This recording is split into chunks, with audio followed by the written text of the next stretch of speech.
देव सवितरुदुरितानि परासु यद्भद्रं तन्नयासु भद्रं कर्णैभिः शृणुयाम देवा भद्रं पश्येमाखिभिर्यजत्राः विसरैरङ्गैस्तुष्टुवांसस्तनूर्भिर्व्यसेम देवहितं यदायुः। ओम वेद प्रेमियों सुधी श्रोताओं, परम सौभाग्य का विषय है कि हम सब संप्रति ऋग्वेद के प्रथम मंडल के 165वें सूक्त की व्याख्या में प्रवेश करने जा रहे हैं। इस सूक्त में कुल 15 मंत्र हैं।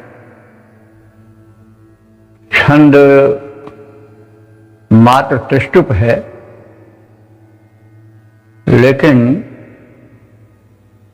ऋषि इसमें 3 हैं,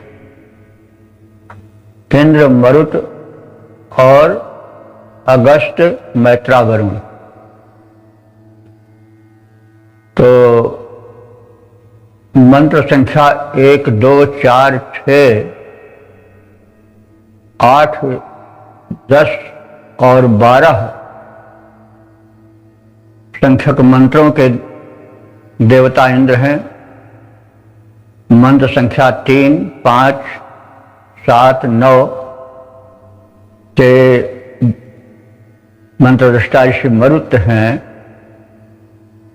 13, 14, 15 संख्यक मंत्रों के दृष्टा ऋषि अगस्त, मैत्रा, वरुण है। तो इस प्रकार से सूक्त का संक्षिप्त परिचय हुआ। अब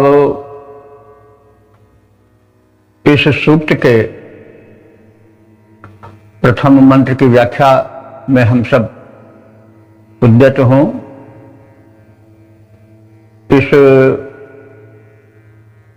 मंत्र में जो छंद है प्रयुक्त हुआ वह तो त्रिष्टुप है। मंत्र दृष्टा ऋषि इंद्र हैं और देवता मरुदगण हैं।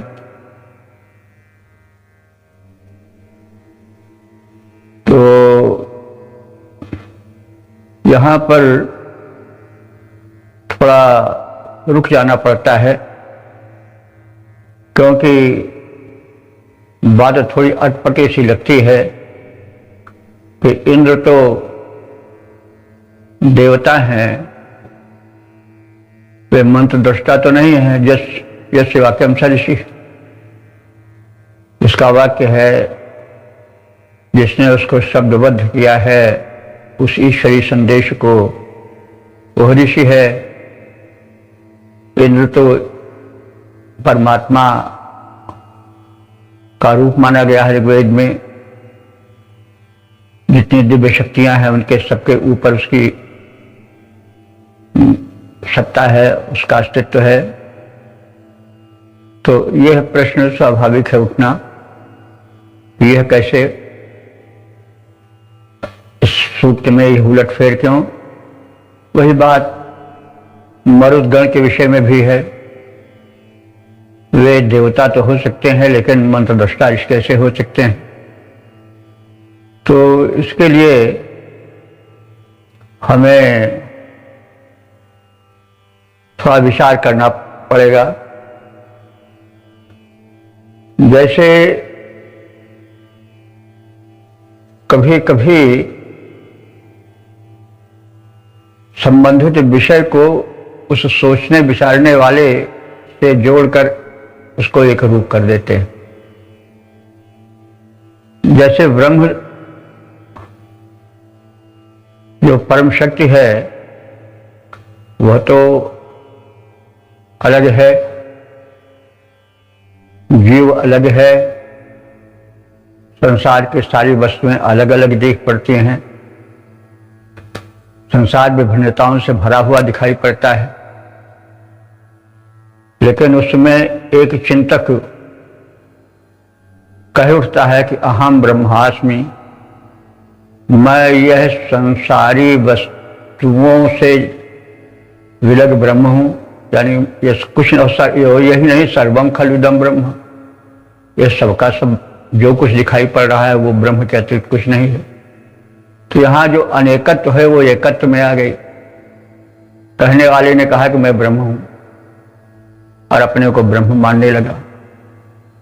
तो जबकि वो उस समय पहले आने लोग उसको किसी नाम रूप विशेष वाला व्यक्ति मानते हैं। तो इसका समाधान इस प्रकार से किया जा सकता है कि जिसने मंत्र को शब्दों में बांधा, ऋषि, वो इतना प्रबुद्ध था, उसकी मनस्थिति हो गई कि वो अपने को इंद्र ही कहने लगा, क्योंकि उस सृष्टा परम शक्ति परमात्मा को जो पहला नाम दिया गया वो इंद्र दिया गया। तो उसने जैसे अहम ब्रह्मास्मि वाक्य है, वैसे उसने अपने को इंद्र ही कहना शुरू कर दिया, ब्रह्म ही मानना शुरू कर दिया और इसी नाम से अपने को संबोधित करने लगा और उसी आधार पर अन्य लोग भी उसको मानने लगे। तो इसका समाधान इस प्रकार से हो सकता है। वही बात मरुत के विषय में भी है। इस सूत्र में ये दोनों कहीं ऋषि हैं तो कहीं देवता के रूप में हैं। तो इस प्रकार से एक समाधान खोजा जा सकता है। अब हम इस सूक्त के प्रथम मंत्र की व्याख्या में प्रवेश करें।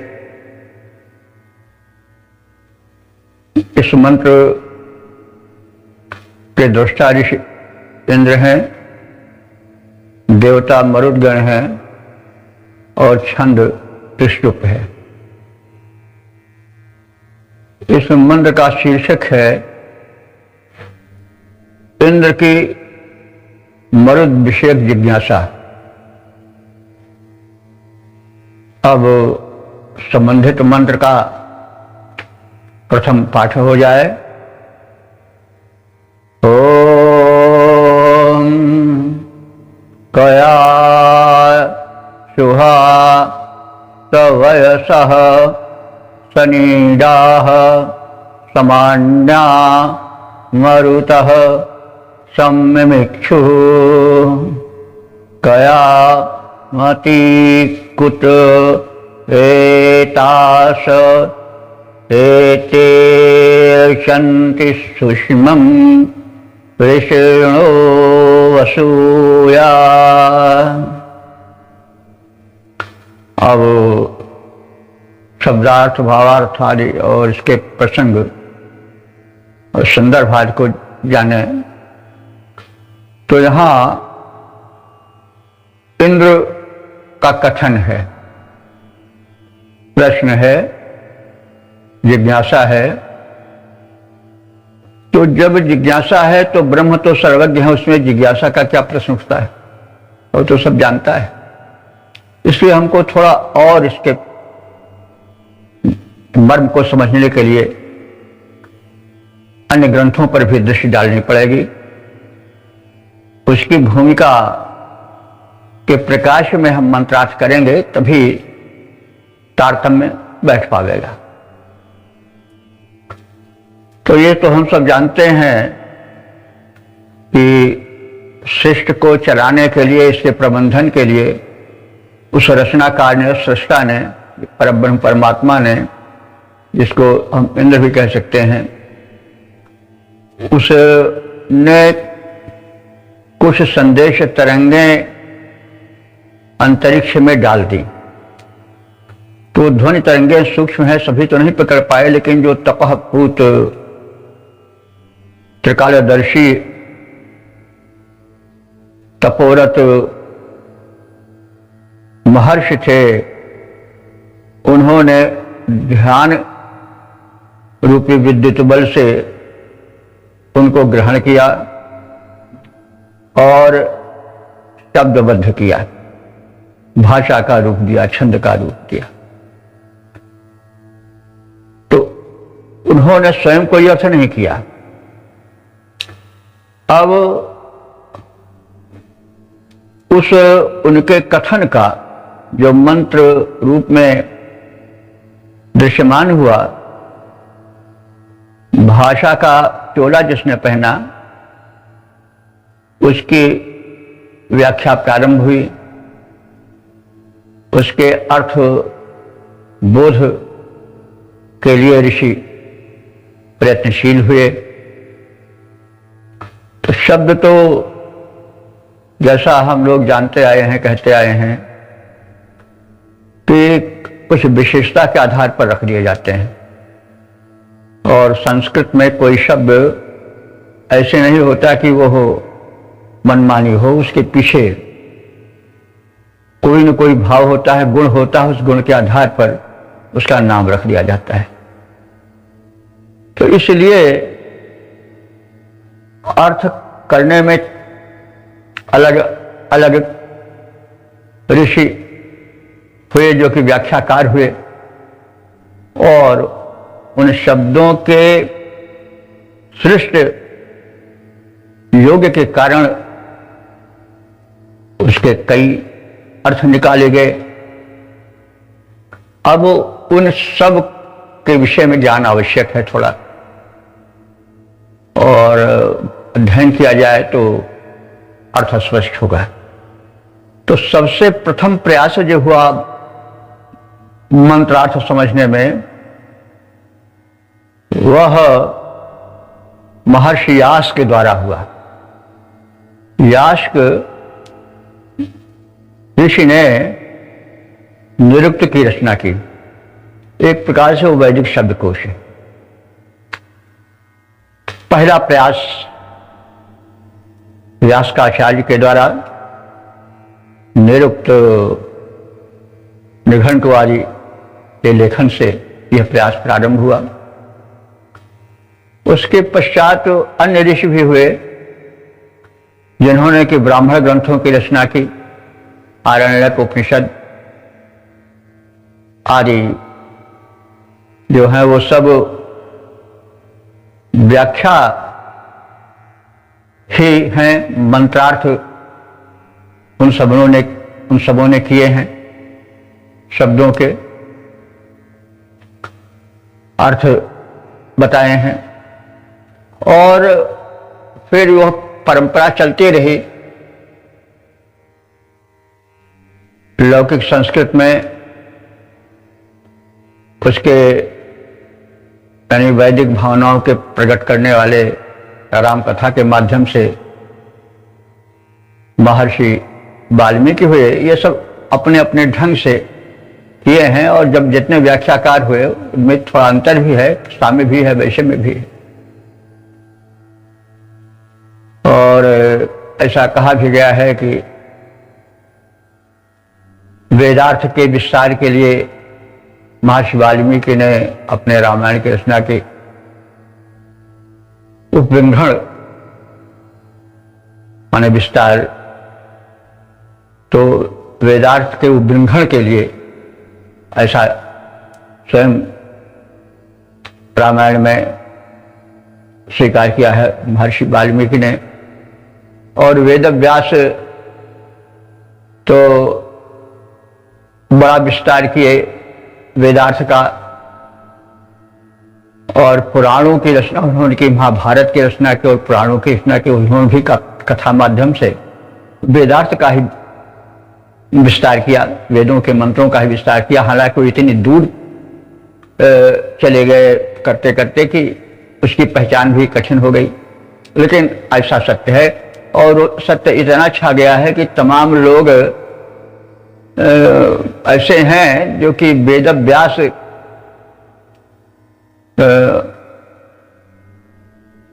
को ही वेदों का रचनाकार मानते हैं। ऐसा हमने व्यवहार में देखा है। तो कृष्ण द्वैपायन उनका मूल नाम है। वेद व्यास जी का मूल नाम वेद व्यास नहीं है, कृष्ण द्वैपायन है। वेद व्यास तो उनकी पदवी है, इसलिए कि उन्होंने वेदार्थ का, वेद के मंत्रों का महाभारत में और पुराणों में विस्तार किया। और एक ही वेद जो पहले ऋग्वेद के नाम से जाना जाता था, जिसमें कि वेद मंत्रों का संग्रह है, उसको उन्होंने 4 भागों में बांट दिया। संहिता भाग है जिसमें कि मूल मंत्र है, उसे संहिता कहते हैं। तो पहले केवल ऋग्वेद संहिता ही थी। संहिता के माने मंत्रों का संग्रह। तो वो संहिता बड़ी मोटी हो गई थी और धीरे धीरे स्मृति का लोप जब उन्होंने देखा कि हो रहा है, तो मंत्रों की प्रकृति के अनुसार उन्होंने एक ही वेद को, यानी ऋग्वेद को 4 भागों में बांट दिया, जो ऋग्वेद, यजुर्वेद, सामवेद और अथर्ववेद के नाम से जाने जाते हैं। तो कहने का तात्पर्य यह है कि हमें यास्क के निरुक्त का भी सहारा लेना चाहिए और ब्राह्मण, आरण्यक, उपनिषद आदि ग्रंथों को भी यदि आवश्यक हो तो सहारा लें। इसी प्रकार से हम अगर समझें तो बाद के ग्रंथों का भी सहारा ले सकते हैं, मतलब रामायण, महाभारत, पुराण आदि का। तो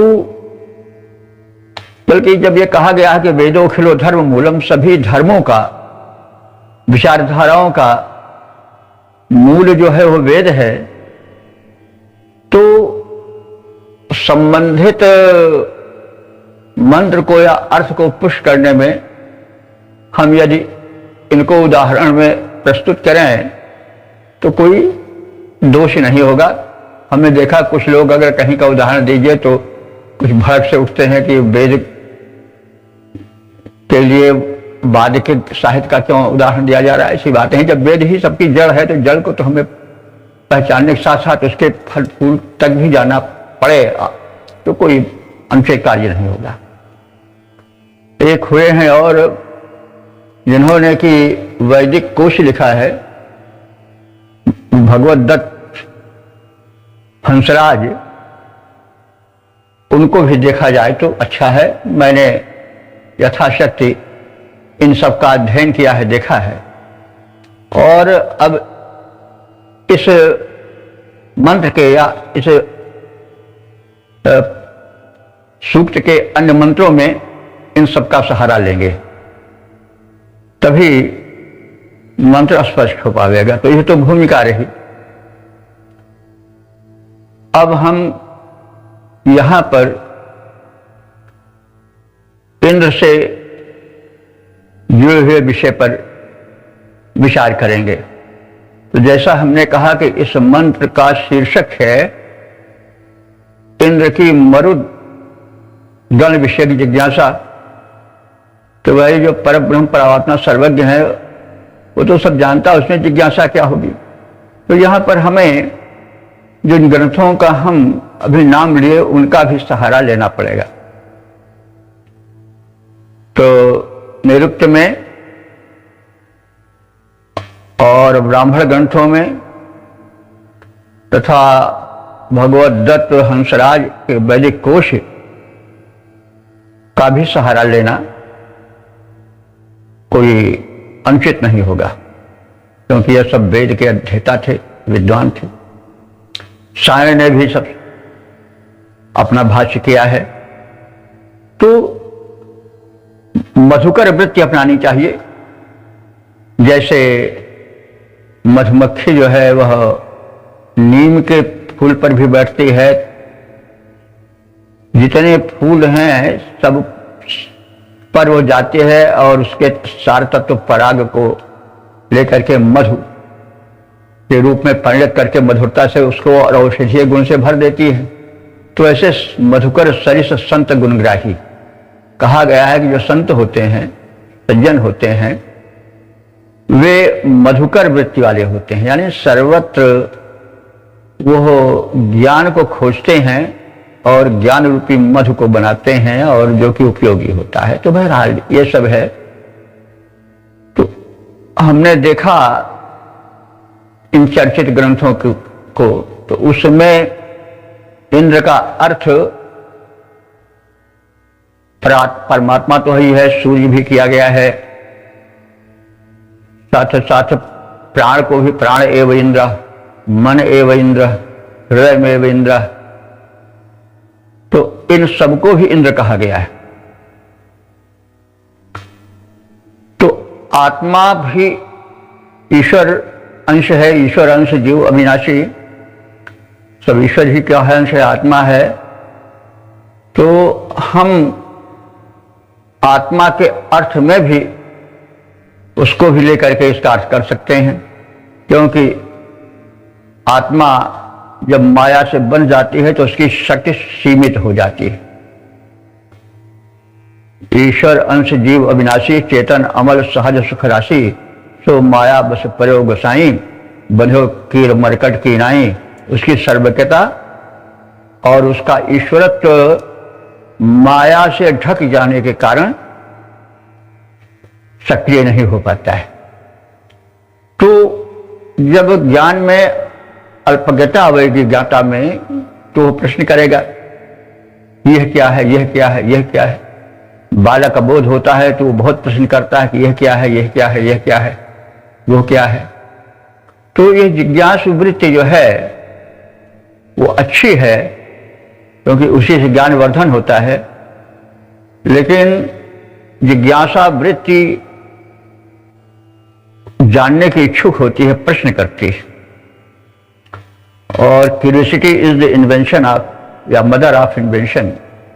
क्यूरियोसिटी आवश्यक है, और क्यूरियोसिटी बस के विषय में पूरा ज्ञान नहीं रहता तभी होती, भाई है क्या।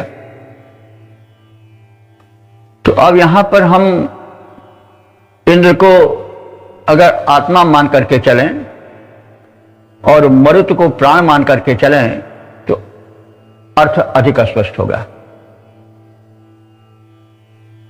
जो परमात्मा है, ब्रह्म है, वो आत्मा बन करके मनुष्य के शरीर में निवास करता है, सभी प्राणियों में निवास करता है। और माया का या ज्ञान की परत जितनी मोटी होती है उसकी समझदारी उतनी कम होती है। इसी तरह से मरुत जो हैं वो भी बड़े व्यापक हैं, उनकी संख्या 49 बताई गई है। उसमें जितने भी पवन के प्रारूप हैं वो सब आ जाते हैं।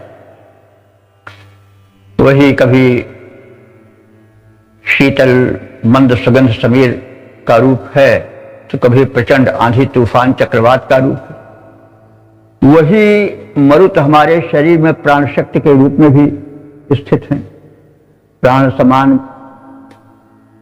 प्राण अपान समान व्यान उदान, पंच प्राण माने गए हैं, पंच प्राण भी माने गए हैं।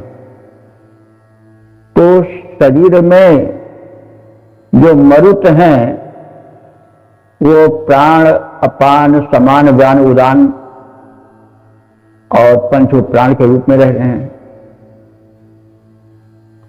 तो इस प्रकार से ये मरुद गण और इंद्र यानी आत्मा, क्योंकि परमात्मा का ही एक माया से घिरा हुआ रूप है, वो साथ साथ रहते हैं। अल्पज्ञता के कारण जिज्ञासा स्वाभाविक है।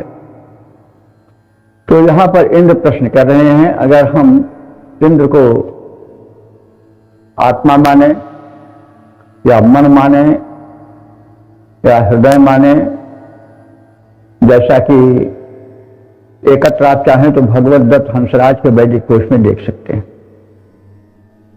तो इस स्थिति में अगर हम प्राणों,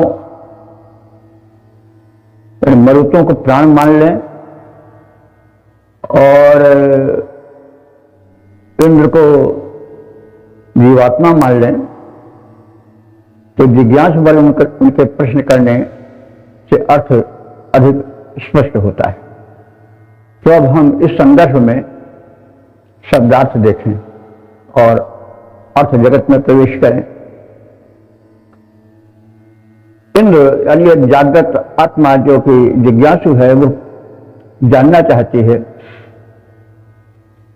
कि सब ऐसा हो सनिडह, ये जो मरुदगण हैं वो सब ऐसा माने समान आयु वाले हैं, और सनिडह माने एक ही नीड माने एक ही आश्रय में, काया में रह रहे हैं।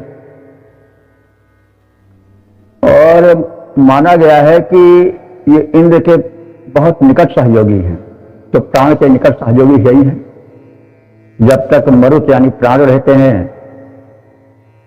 मरुत देव रहते हैं प्राण बने हुए, तभी तक आत्मा भी रहती है। प्राण निकल गया तो आत्मा भी घर छोड़ देती है, शरीर छोड़ देती है। तो इसलिए ये जो मरुत गण हैं तो सब ऐसा हमारे समान आयु वाले हैं। इनकी आयु नहीं होती कि ये कई वर्ष के हो गए तो बिल्कुल सृष्टि में शाश्वत हैं। ये सामान्य आयु वाले हैं और एक ही घर में शरीर में निवास करने वाले हैं। मरुतः ये मरुदगण, इनकी विशेषता बताई गई है। प्रश्न आत्मा रूपी इंद्र कर रहा है कि कया शुभा सामान्या, ये किस शुभ विचार से या विचार रूपी जल से सम्मिक्षु इस काया रूपी धरती को, काया रूपी प्रसार को सींचते हैं। कयामति किस विचारधारा से, किस बुद्धि से ये प्रेरित होते हैं। कुतः एतासः, ये कहां से आकर के इस शरीर में प्रवेश हो जाते हैं। एते वृषणः, ये जो मरुत हैं प्राण रूप में रह रहे, ये वृषण माने बड़े बलशाली हैं। वसु या सुषम अर्चन्ति, ये भौतिक और आध्यात्मिक धन के प्राप्त करने के लिए या बल को प्राप्त करने के लिए वसु कहते हैं धन को, और सूक्ष्म कहते हैं बल को। ये धन को और बल को अर्चन के माने पूजते हैं, यानी उसके इच्छुक रहते हैं, उसका सम्मान करते हैं। तो वे भौतिक और आध्यात्मिक शक्ति को संचित करने की चेष्टा में रहते हैं। तो इस प्रकार से ये मरुदगण जो कि शरीर में प्राण, अपान, व्यान, समान, उदान आदि के रूप में विराजमान हैं, ये समान आयु वाले हैं। इनकी आयु में अंतर नहीं बताया जा सकता कि कौन सा प्राण पहले है, कौन सा बाद का है। सब समान आयु वाले हैं और एक ही घर में माने एक ही काया में निवास करते हैं, फिर मिलकर माने परस्पर मिले जुले हुए। ये बलशाली मरुत हैं, प्राण शक्ति ही सबसे बड़ी चीज है। तो ये बलशाली मरुत किस शुभ जल से पृथ्वी का सिंचन करते हैं, यानी कौन से शुभ विचारधारा इनको बल देती है। ये कहां से आकर किस विचार से प्रेरित होकर शरीर में बल और विचारों के धन को प्राप्त करने के इच्छुक बन जाते हैं, यह प्रश्न है। तो यह प्रश्न किसके हैं? आत्मा के। किस आत्मा के? जो कि जागरूक हो गई है, जिसके कि माया के पर्दे कुछ कमजोर हो रहे हैं, ज्ञान है जिनको कुछ जिज्ञासु और सचेष्ट बना रहा है, जिनके की अज्ञान का पर्दा हट रहा है, जो जागरूक आत्माएं हो रही हैं, वे प्रश्न कर रहे हैं, वे ही इंद्र हैं। तो ये जो बातें कही गई हैं वे आत्मा रूप में शरीर में व्याप्त इंद्र और प्राण अपान व्यान समान आदि प्राण शक्ति के रूप में विद्यमान मरुत से संबंधित हैं। आत्मा में जब जागरूकता आती है, चेतना आती है, तो ये प्रश्न करते, ऐसा प्रश्न करती हैं जैसा भी कहा गया है कि आत्मा विचार रही, सोच रही, प्रश्न कर रही कि मरुत गण प्राण वाले जो हैं, ये समान आयु वाले हैं, एक घर में शरीर में रहते हैं, ये बलशाली हैं और ये अपने विचारधारा से इस शरीर को पुष्ट करते हैं। इनका आगमन भला कहाँ से होता है, किस विचार से प्रेरित होकर के यह इस शरीर में प्रवेश करते हैं और हमारे सहायक बन जाते हैं, सखा बन जाते हैं, आदि आदि प्रश्न आत्मा का है, तो वही इंद्र है। तो मेरे विचार से कुछ आशय में अर्थ में अर्थबोध कुछ स्पष्ट हुआ होगा, क्योंकि हमने इस पेचीदे मंत्र के अर्थ की तह तक जाने के लिए इन तमाम चर्चित ग्रंथों का अध्ययन किया और उसके फलस्वरूप यह व्यक्ति हुई है। समवयस्क पद रूपांतरण है। समवयस्क ये मरुद गण एक भवन में रहते, जैसे ऋषि की परिभाषा हो चुकी है, प्राण पान प्राण समान रूप में मरुद गण हैं और एक भवन माने शरीर में काया में रहते। समवयस्क ये मरुद गण एक भवन में रहते, किस शुभ जल से भूमि का ये सिंचन है करते, आते हैं ये कहां से, किस विचार को धरते, धन की इच्छा को लिए बल उपासना करते। तो इस प्रकार से हमने इस मंत्र की व्याख्या की चेष्टा की। अब अगले मंत्र की ओर हम लोग बढ़ें। ओम वेद प्रेमियों, सुधी श्रोताओं, संप्रति हम सब ऋग्वेद के प्रथम मंडल के 165वें सूक्त के दूसरे मंत्र की व्याख्या में प्रवेश करने जा रहे हैं। इस मंत्र को त्रिष्टुप नामक छंद में निबद्ध किया गया है। मंत्र दृष्टा इंद्र हैं और देवता मरुदगण हैं, छंद त्रिष्टुप है। इस मंत्र का शीर्षक है मरुदगणों को कैसे अनुकूल बनाया जाए। अब संबंधित मंत्र का सर्वप्रथम पाठ हो जाए। ओम कस्य ब्रह्माणि युजुषुर्युवानः को अध्वरे मरुत आववर्त सेना एव ध्रजतो अंतरिक्षे तेन महामनसा रीरमाम। अब शब्दार्थ भावार्थ आदि से परिचय पाएं। तो इसमें भी जागरूक आत्मा जो इंद्र है वह प्रश्न कर रहा है। युवानः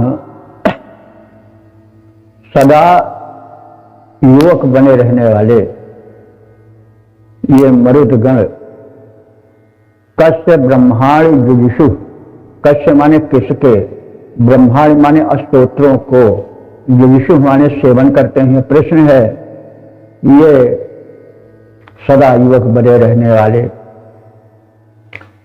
मरुदगण कस्य ब्रह्माणि जुजुषु, किसके स्तोत्रों का सेवन करते हैं, माने सुनना पसंद करते हैं और सुनते हैं। प्रश्न है, मरुतः माने मरुतों को कह अध्वरे ववर्त, कौन अपने यज्ञ की ओर मोड़ता है। अध्वर माने यज्ञ। देखिए अध्वर शब्द यज्ञ के लिए बार बार आया है। अध्वर कहते हैं हिंसा रहित यज्ञ को। ऋषि बार बार कहता है कि यज्ञ को हिंसा रहित होना चाहिए। बाद में जो यज्ञ में हिंसा का प्रवेश हो गया वो गलत कार्य हुआ और उससे बड़ा नुकसान हुआ वेद का और देश का भी। हमेशा करना चाहिए कि यज्ञ में हिंसा नहीं होनी चाहिए। हिंसा मानसिक हिंसा भी नहीं होनी चाहिए। हम कोई शुभ कार्य कर रहे हैं तो उसमें किसी को हम मन से भी कष्ट न पहुंचाएं, तन से बहुत दूर करा, उसके बाद आता है। इसलिए यज्ञ को हमेशा अध्वर होना चाहिए। ध्वर माने हिंसा होता और अध्वर माने हिंसा रहित होना। कह अध्वरे ववर्त, तो कौन है जो इन मरुदगणों को अपनी यज्ञ की ओर आकर्षित करने में समर्थ होता है। प्रश्न ही प्रश्न है। सेना एवं अंतरिक्षे, ये जो मरुदगण हैं वो अंतरिक्ष में वैसे ही विचरण करते हैं जैसे कि बिना किसी रुकावट के शेन माने बाज पक्षी बड़े वेग से विचरण करता है। अंतरिक्ष वायु में बड़ा वेग होता है ऐसा माना जाता है।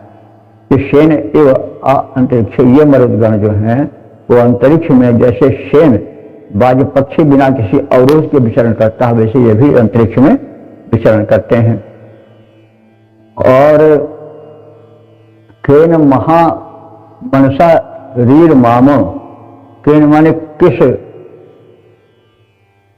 प्रशस्त मन वाले से ये प्रसन्न होते हैं।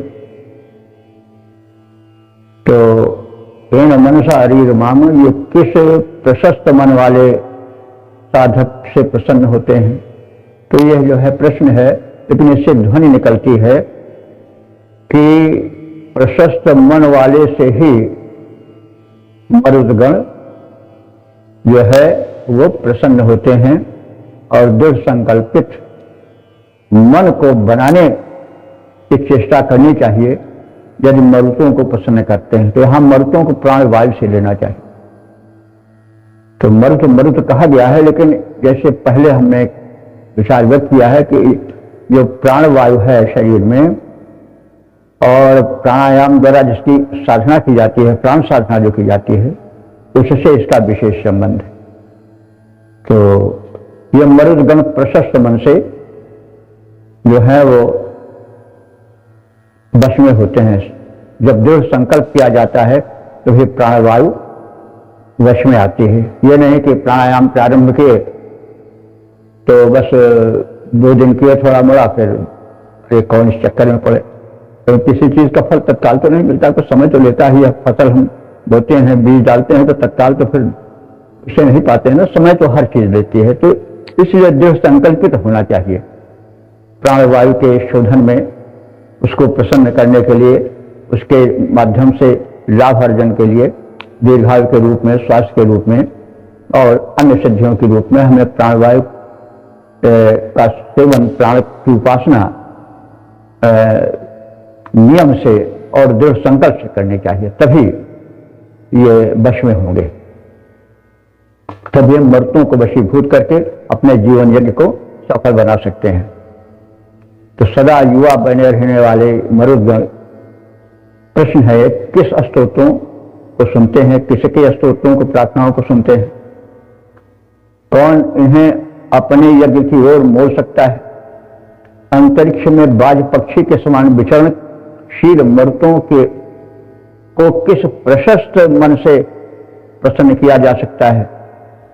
अब यहां ध्वनि यह है कि मरुदगण उसी के स्तोत्र सुनते हैं, उसी से प्रसन्न होते हैं, उसी के वशीभूत होते हैं जिसका हृदय विशाल होता है, जो प्रशस्त दृढ़ चिंतन वाला होता है, दृढ़ संकल्पित होता है।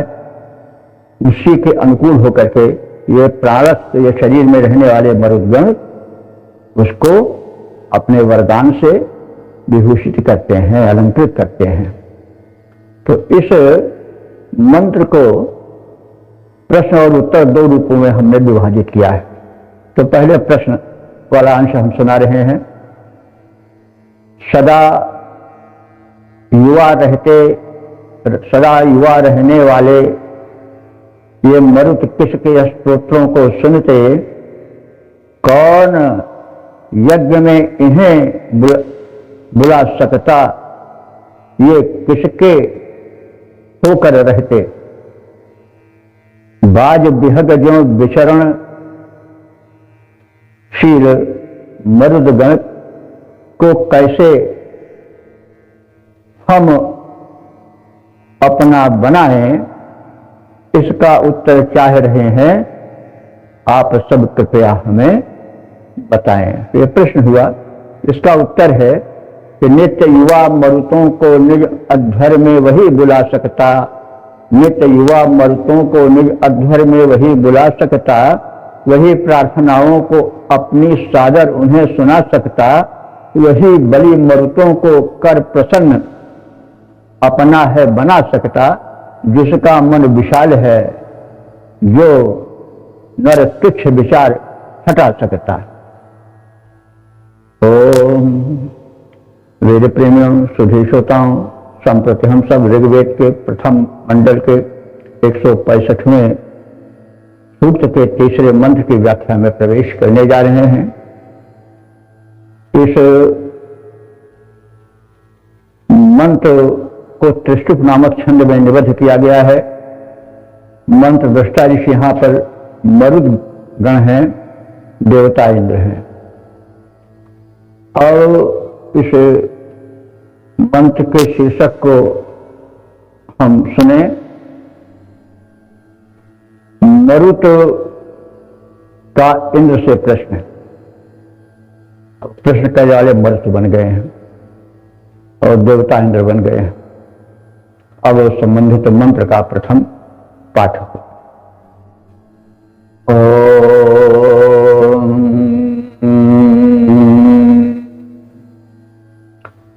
कृतस्त्वमिन्द्र माहिनः सन्नेको यासि सत्पते किं त इच्छा संपृक्षसे सम्राणः शुभानैर्वोचेस्तन्नो हरिवो यत्ते अस्मे। शब्दार्थ भावार्थ आज से परिचय पाएं। इस मंत्र में जो देवता हैं वो इंद्र हो गए हैं और जो ऋषि हैं वो मरुत हो गए हैं। तो मरुत के विषय में और इंद्र के विषय में पिछले मंत्रों में कहा गया है, उस पर भी ध्यान रखें। तो अब मरुद जो प्राण अपान व्यान समान आदि रूप में प्राण शक्ति बनकर के रह रहे हैं, वे प्रश्न कर रहे हैं। क्योंकि पिछले मंत्रों में जब जो पहले 64 में कहे गए हैं उसमें आपने सुना होगा कि जो है ये द्वासुपर्णा सज्जा सखाया समान शाखा परिषद सजाते, ये दो पक्षी हैं जो एक ही वृक्ष पर बैठे हुए हैं और पास पास मैंने मिल करके बैठे हुए हैं। तो ये सब बताई गई है बात कि ये जो मतलब आत्मा और परमात्मा सब एक ही हैं, प्राण शक्ति उनके साथ रहती है। तो अब अपने साथी आत्मा से ये प्राण कहते हैं, क्योंकि प्राण और आत्मा एक तरह से साथी ही हैं। जब तक प्राण रहता है तब तक आत्मा रहती है। प्राण अगर बाहर चला जाता है तो आत्मा भी बाहर चली जाती है। ये दोनों संगी हैं, साथी हैं। तो इसलिए यह प्राण शक्ति पूछ रही है अपने साथी आत्मा से, इंद्र से। तो अब पहले कहा जा चुका है कि इंद्र को आत्मार्थ में भी प्रयोग किया गया है कि हे आत्मा रूपी इंद्र, या आत्मा रूप में शरीर में हमारे साथ रहने वाले इंद्र, हम प्राण शक्ति से युक्त प्राण रूप में बैठे हुए मरुत तुमसे प्रश्न करते हैं कि तुम महिना सन, तुम महिना माने महान, सन माने होते हुए, तुम महान होते हुए भी एकह कुतः यासी, अकेले कहाँ हमें छोड़ करके विचरण कर रहे हो।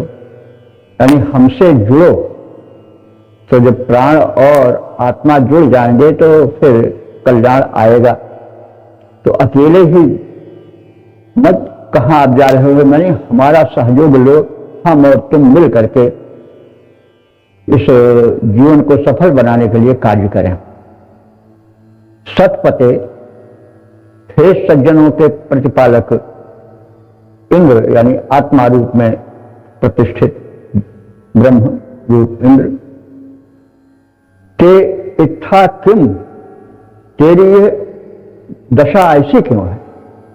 नहीं, तुम तो परब्रह्म हो, ईश्वर अंश हो, फिर तुम क्यों इस दुख में लंबी लंबी दीर्घ दीर्घ गरम गरम सांसें लेकर के पछता रहे हो, प्रपीड़ित हो रहे हो? तो ऐसा क्यों है? इसमें ही प्रश्न ये चल रहा है कि ते इत्था किम, तेरी ये दुर्दशा क्यों है?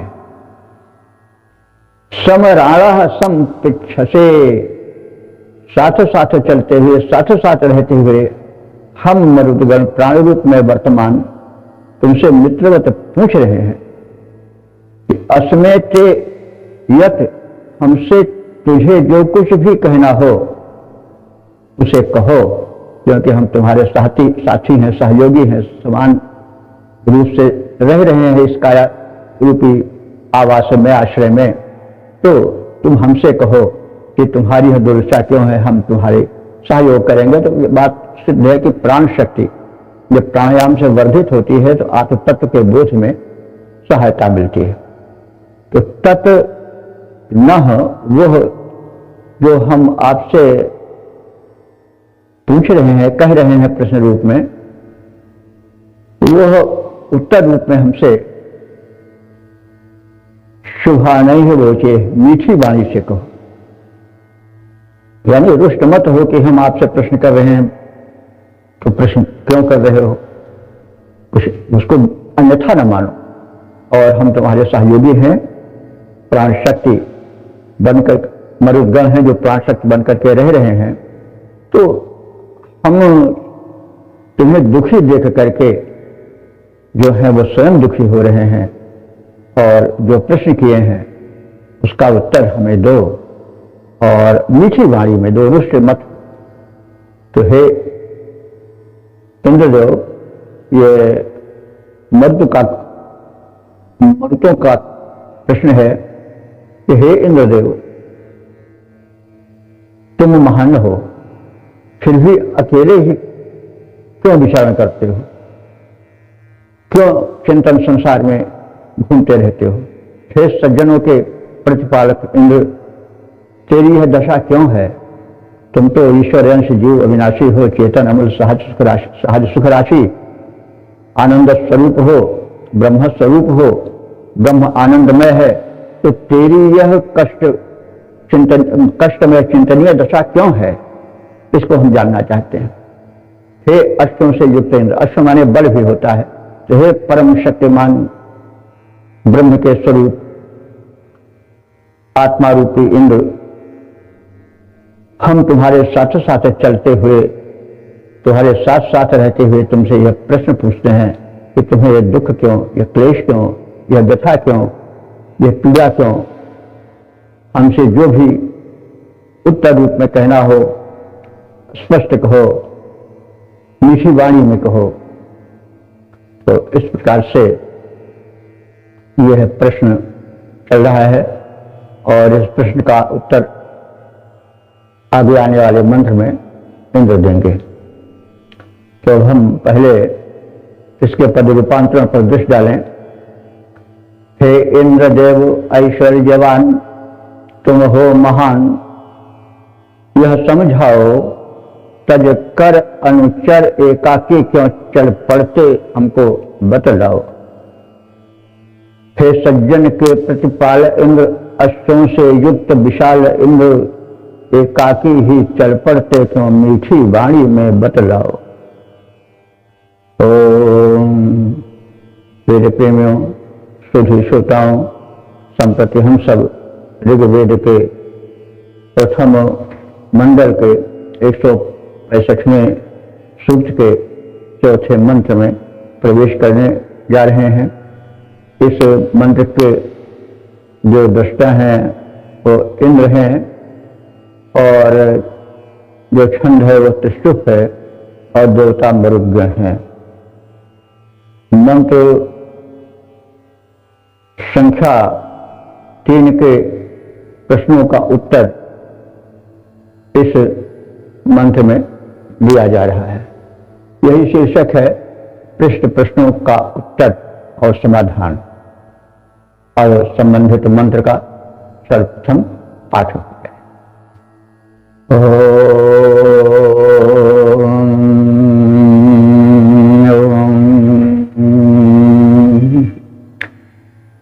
ब्रह्माणे में मतयः संसुतासः सुष्मा यर्ति प्रभृतो में अद्भिः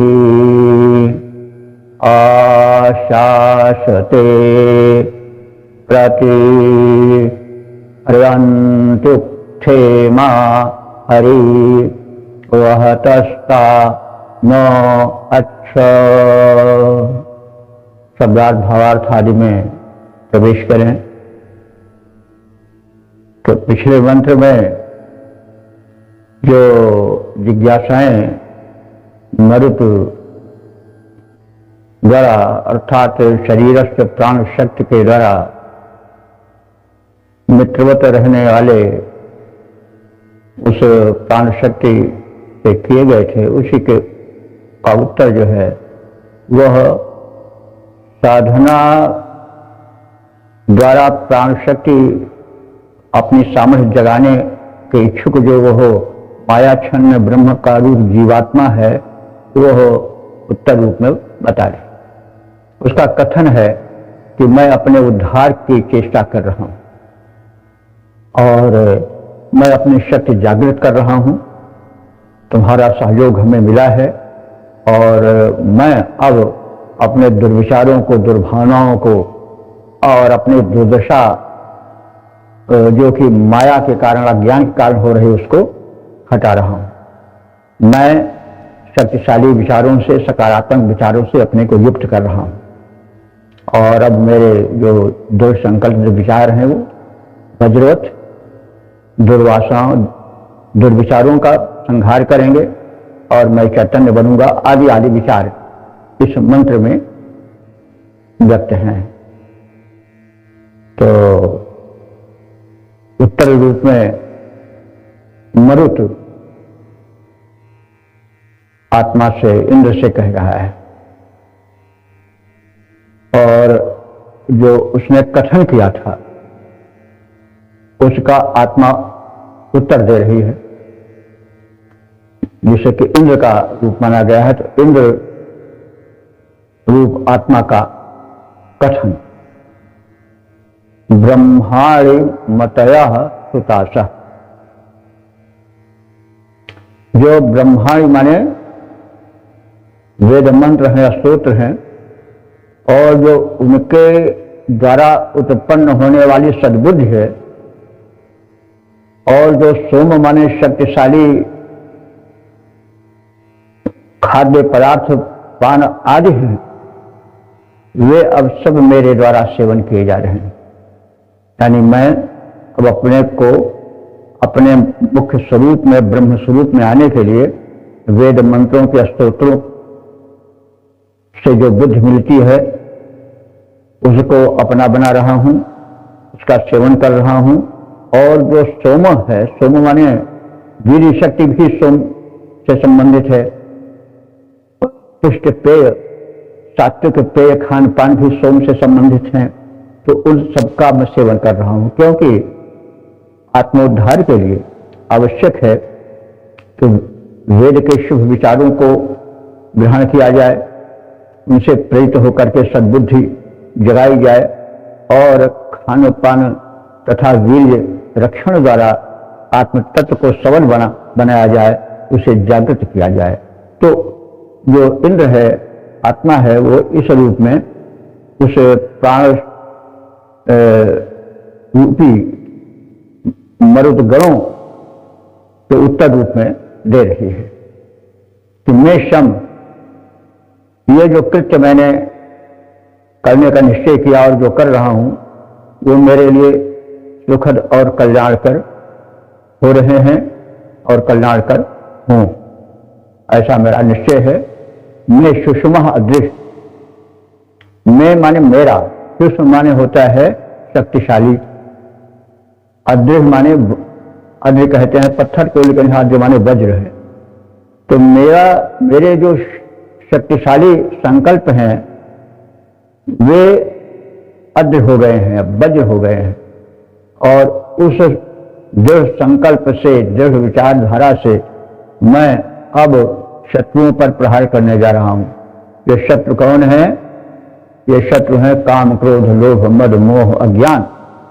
तो ये जो वेद मंत्र के चिंतन और अनुकूल खान पान के कारण माया का पर्दा हटाने में जो सहायक हो रहे हैं, वे अब मेरे विचार दृढ़ संकल्पित होकर के वज्रवत कार्य कर रहे हैं और काम, क्रोध, लोभ, मद, मोह, मत, आश्चर्य और अज्ञान आदि शत्रुओं पर प्रहार कर रहे हैं। और प्रभुतया यर्ति, इन कथित विचारों से प्रेरित होकर अब मैं अपने स्वरूप को पहचान रहा हूं। इमा उत्था प्रति हरियंती, ये स्तोत्र मेरी तरफ आ रहे हैं। इमा उत्था प्रति हरियंती आशासते, ये स्तोत्र मेरी तरफ मेरे कल्याण के लिए आ रहे हैं, वे मेरे सहायक बन रहे हैं और मुझे पुष्ट कर रहे हैं। ता हरिवह, ता माने वे दोनों, हरिवह माने जो घोड़े हैं, जो मेरे दोनों घोड़े हैं, वे हमें अच्छवहता हमारे अच्छी ओर ले चल रहे हैं, अर्थात शुभ विचारों की ओर और शुभ लक्ष्य की ओर ले चल रहे हैं। ये दोनों घोड़े यहाँ पर जो हैं, ये सब प्रतीक और रूपक में चल रहा है, इसलिए हमें उस पर भी ध्यान देकर चलना चाहिए। तो ता हरियता माने तव, वो वैदिक संस्कृत में तव को ता करके बोला जाता है। तो ता हरि, हरि, ये दोनों, हरि माने घोड़े, नह माने हमको, अच्छवहत माने अच्छी दिशा में, वहता माने ले जा रहे हैं। तो अच्छी दिशा क्या है? कल्याण की दिशा, उद्धार की दिशा, अपने उद्देश्य को, सदुद्देश्य को पूर्ण करने की राह, तो उस ओर वे ले जा रहे हैं। तो प्रश्न ये होता है कि ये दो घोड़े कौन हैं? तो दो घोड़े जो हैं वो दोनों नासिका से जो प्राणायाम करते समय वायु कर्षण होता है, मरुत का कर्षण होता है। तो मरुत के अनेक रूप हैं, उसमें जो प्राणवायु भी है। और तो हम लोग या साधक लोग जो हैं वो दोनों नासिका से प्राणवायु खींचते हैं और जो वायु का दूसरा रूप हो जाता है उसको निकालते भी हैं। इसको हम कार्बन डाइऑक्साइड कह सकते हैं, कुछ कह सकते हैं। एक नासिका से खींचे शुद्ध वायु दूसरे से रोक करके जो दूसरी वायु है जो थोड़ा दूषित रहती है, उसको यानी उस वायु के सहारे हम अपने शारीरिक मल को निकालते हैं। तो ये मतलब साधक और जागरूक दिशा में जो संकल्पित आत्मा का कथन है कि मैं भले ही इस मोह मायावश अपने को अल्प समझ करके कष्ट उठा रहा था, लेकिन अब मैं जो हूँ वो दृढ़ संकल्पित होकर के प्राण साधना कर रहा हूँ। और जो मेरे दो नासिका हैं दाईं और बाईं तरफ, चंद्र और सूर्य के रूप में, इनसे मैं अब अच्छी तरह से अपने मन को वश में करके, शरीर शोधन करके, अब अपने कल्याण के लक्ष्य को प्राप्त करने के लिए आगे बढ़ रहा हूँ। और ये दोनों जो हैं नासिका के द्वार, ये ही दो घोड़े हैं जो कि हमें अपने लक्ष्य तक पहुंचाएंगे। यानी मैं प्राण साधना में लग गया हूं और इस प्रकार से अपने कल्याण रूपी लक्ष्य को प्राप्त करूंगा। तो अब मेरा उद्धार होगा। यानी मैं अब जो माया मोह से बद्ध जीवात्मा बन करके अपनी अल्पज्ञता का अनुभव करके तरह तरह के कष्ट का अनुभव कर रहा था, यद्यपि मैं आत्मा रूप में परमात्मा का अंश होने के कारण सब तरह से चैतन्य हूँ, सब तरह से समर्थ हूँ, आनंद रूप हूँ, मुझमें तो दुख का लेश है ही नहीं।